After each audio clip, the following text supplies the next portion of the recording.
Deməli, sonra danışacağım mən təlim nəticəsinin smartından, yəni R-dan. R real imkanlar, R realist olmasıdır. Yəni təlim nəticəsi mütləq şəkildə real olmalıdır. Yəni real imkanlar nəzərə alınmalıdır. Bu nə deməkdir müəllimlər? Bunu belə deyim sizə.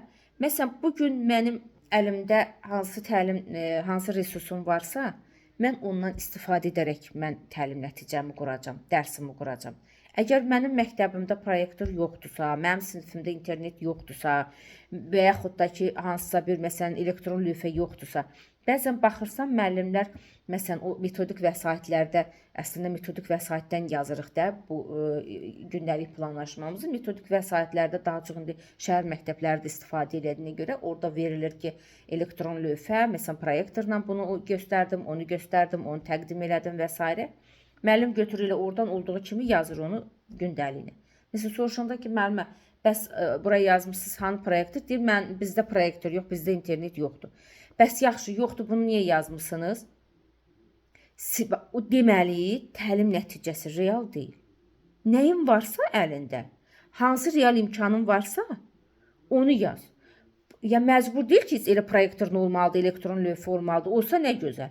Yoxdursa, dərslikdən istifadə edərək yaza bilərsən.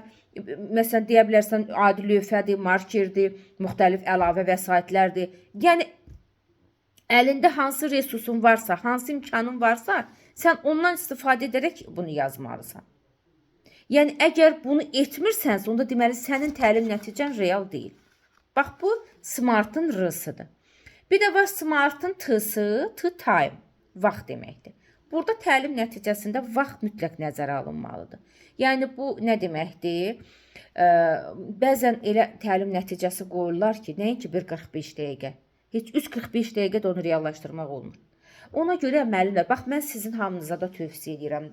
Jurnala da, planlaşmanıza da yazanda təlim nəticəsi maksimum 2-sini götürün. Əslində götürmək olar. Məsələn, minimum 1, maksimum 3-ünü götürmək olar. Amma 3 təlim nəticəsi baş ağrıdıcıdır. Məsələn, onu reallaşdırmaq da var sinifdə. Məsələn, onu vaxt baxımından 1:45 dəqiqədə o 3 təlim nəticəsini reallar. Ona görə ən gözəli 2 təlim. Məsələn, deyək ki, daha sadə, rahat, asandırsa 3-ünü götürə bilərsən. Amma çətin təlim nəticəsi də 1-ni götür, ortada 2-sini götür. Ən çətin olanda 1 təlim nəticəsini götür, onu dərsin sonunda da reallaşdıra bilərsən. Bax, bu time, vaxt nəzərə alınmaq o deməkdir. Yəni, bəzən summativlərdə də müəllimlər elə çətin suallar qoyurlar ki, 1:45 dəqiqədə şagird onu bitirə bilmir. Yəni, burada deməli time, Smart'ın time'ı nəzərə alınmayıb. Ona görə də biz təlim nəticəsi qoyanda fikirləşməliyik ki, bu qədər vaxtda, bu qədər təlim nəticəsi mən reallaşdıra bilərəmmi? Yəni, bax, bunu mütləq şəkildə biz nəzərə almalıyıq.